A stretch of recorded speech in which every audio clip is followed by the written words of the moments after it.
Alright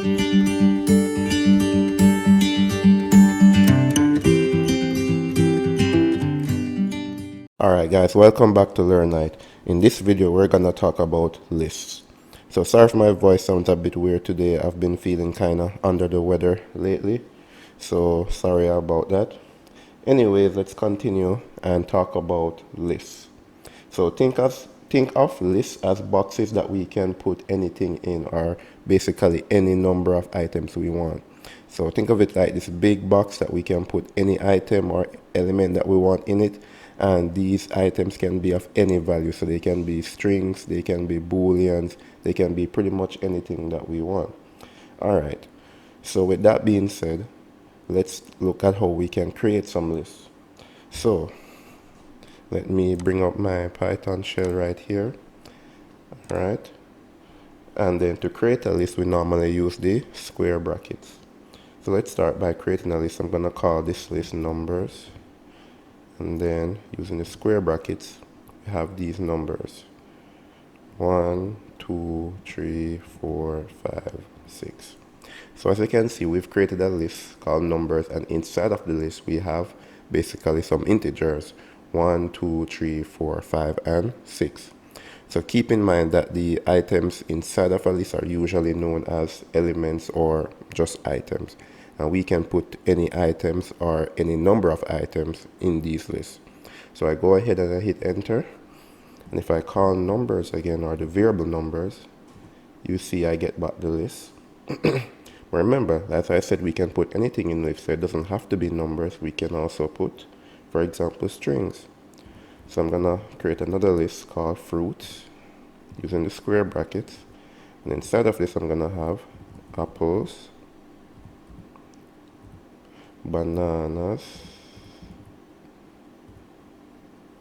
and finally oranges. So I hope you're taking note that the elements inside of a list are separated by a comma. So we have apples, comma, bananas, comma, oranges. And it's the same from before. Even with numbers, we have 1, comma, 2, comma, 3. So the elements inside of a list are separated by commas. So we go ahead and we hit enter, and we call fruits again. You see we get back the list: apples, bananas, and oranges. Remember, as I said, we can put any type of value in lists. We can also mix and match values. So I'm going to create another list called stuff, and inside of stuff I'm going to put the boolean true.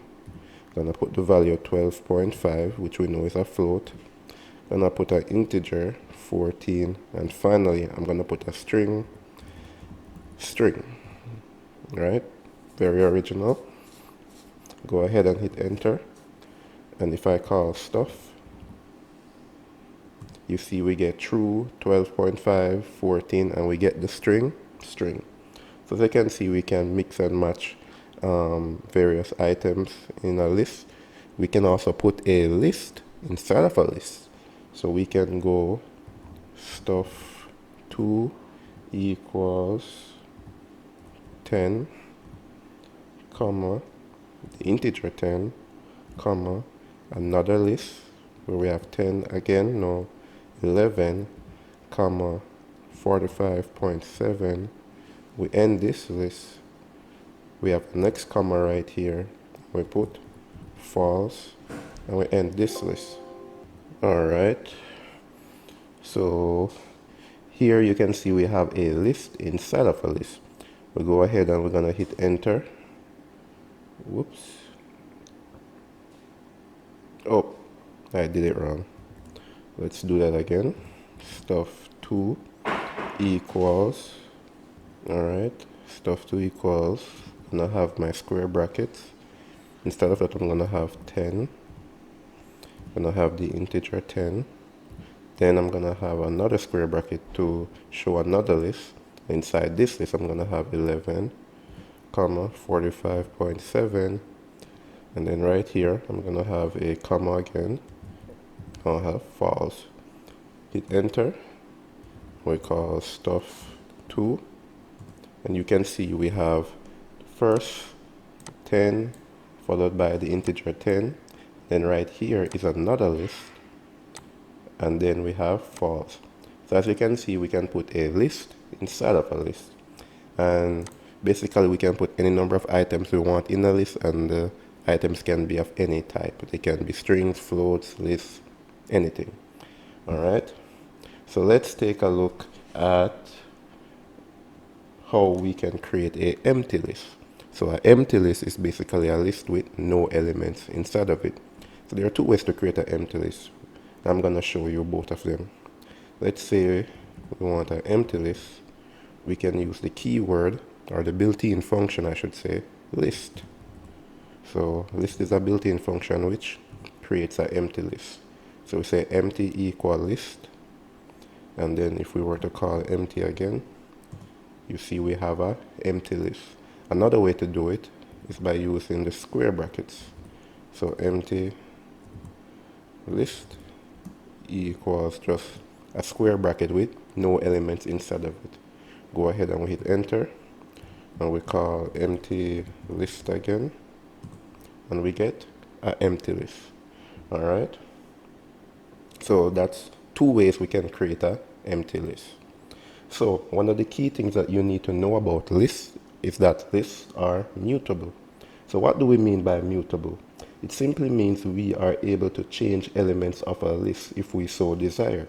We can add elements to a list, we can subtract elements from a list, and we can replace elements from a list as we as we need.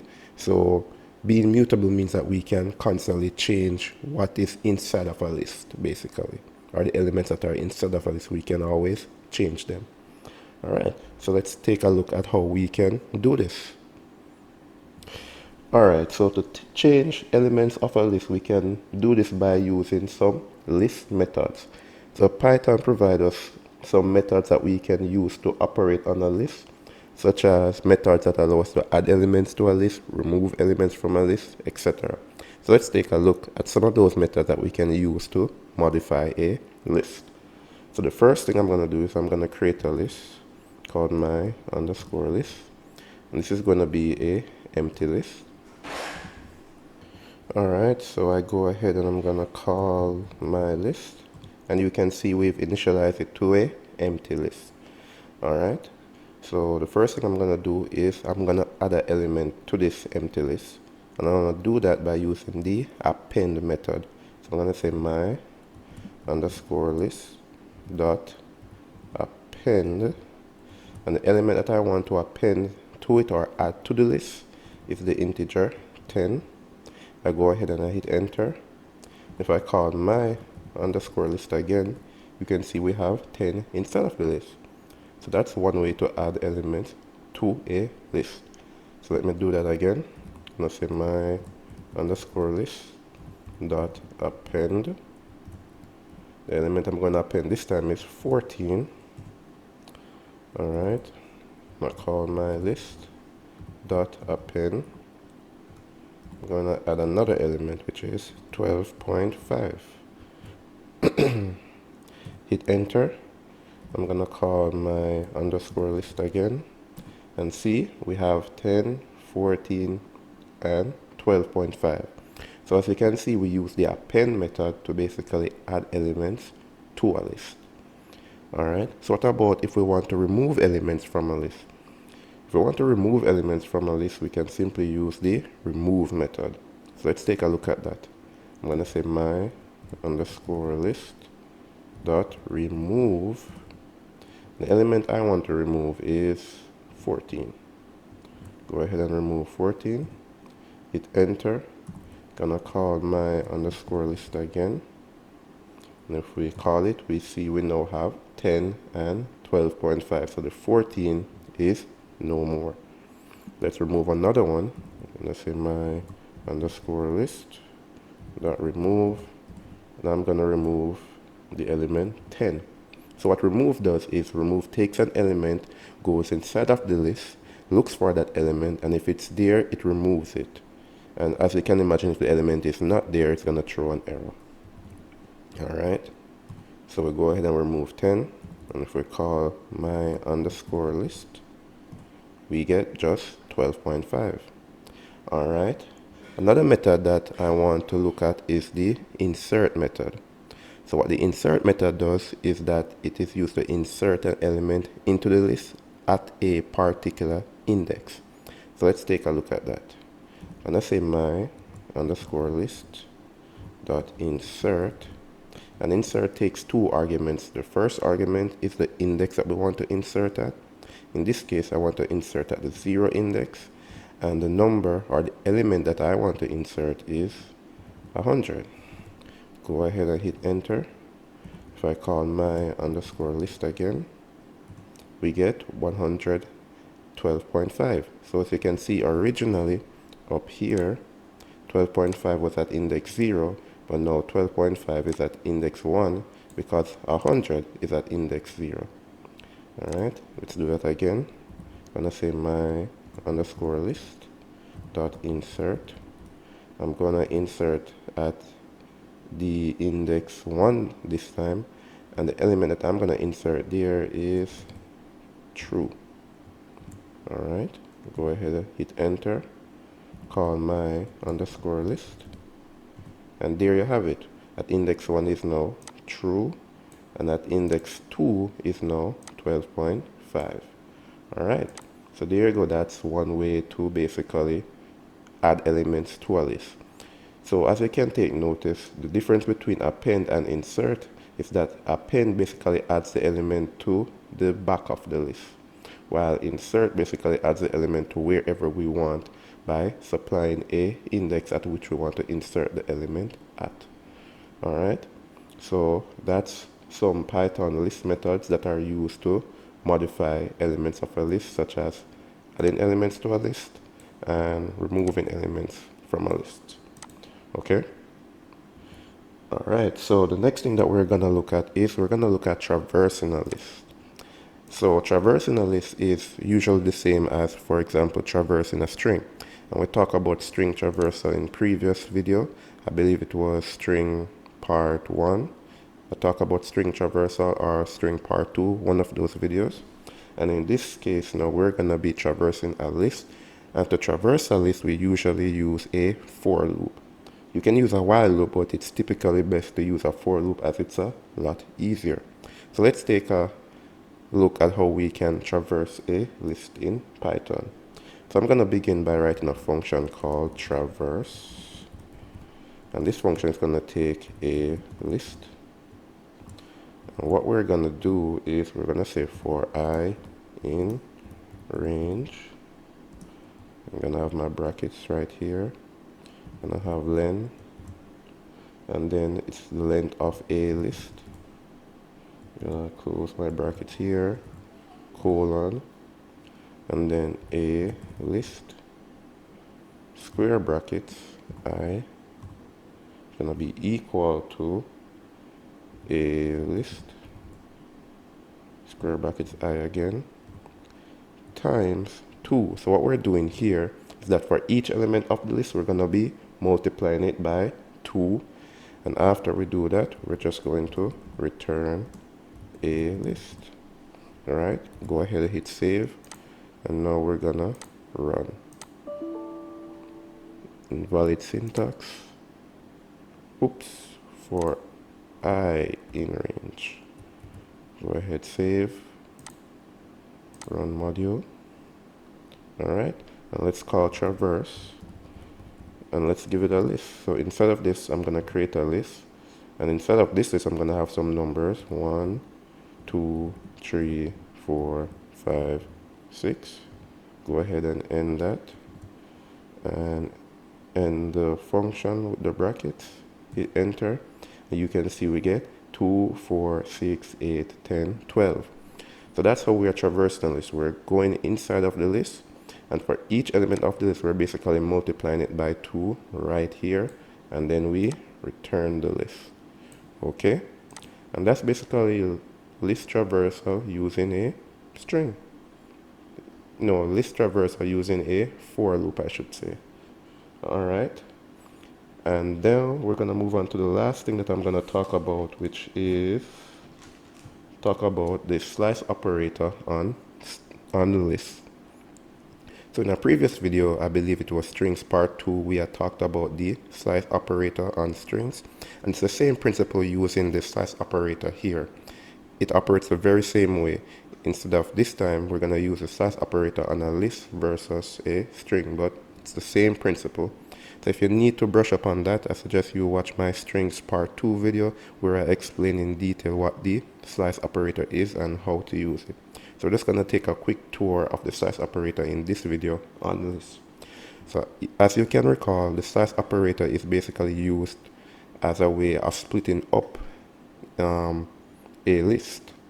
So we have one list and we can use a slice operator to split it into 2 sublists. So let's take a look at that right now. So down here, I'm going to create a list called T. And inside of this list, I'm just going to have some letters. I'm going to have A, B, C, D, and then E, and then F. Alright, go ahead and hit enter. If I call T again, I get A, B, C, D, E, F. So the slice operator, we use the square brackets, and I'm gonna have 1 colon 3 and square brackets. And then we know that how the slice operator works. The first number is the beginning index and the second number is where we're gonna end. So the list slice operator begins at index 1, which is B, and goes up to index 3, but doesn't include the element that is at index 3. So right now we should be getting just B and C. If we go ahead and we hit enter, oops. If we hit enter, we get B, C as expected. Let's do one more. If we have T, and right here I'm just gonna have 3 colon and just end the square bracket there. I won't provide a second number. And we know since there's no second number, it's gonna begin at index 3, which is D. And since there's no second number, it's going to go all the way up to the end of the list, which is just right here. So we should get back D, E, F, which is def. Go ahead and hit enter, and we get def. Alright, and that's it. That's it for slice operator on list. It works the exact same way as it does on a string. So again, if you need to brush up on the slice operator, I suggest you watch my previous video, strings part 2. So let's do a quick recap. In this video, we talked about what are lists. Think of lists as big boxes that we can put any number of values in, and these values can be of any type. And we usually refer to the values inside of a list as elements or items. We look at how we created a list using the square bracket. So we created a list called numbers here, created one called fruits here, and we created one called stuff right here. We talked about lists being mutable, meaning that we can basically change the elements inside of a list. We looked at methods such as append, which is used to add elements to a list. We looked at methods such as remove, which basically remove elements from a list. And we looked at methods insert, which allow us to add elements to a list at a specific index. The second to last thing we did was talked about list traversal. So we looked here at this function called traverse, which uses a for loop to basically iterate through the elements of a list. And what we're doing in this case was multiplying each element of a list by 2. And the last thing that we did was talked about slice operators on lists. So here we created a list called T up here, and we use the slice operator to basically split it into a sublist down here. Alright, so thank you for watching. If you have any questions, leave them in the comment section below. Please like, share, comment, and subscribe for more content. And once again, thank you for watching.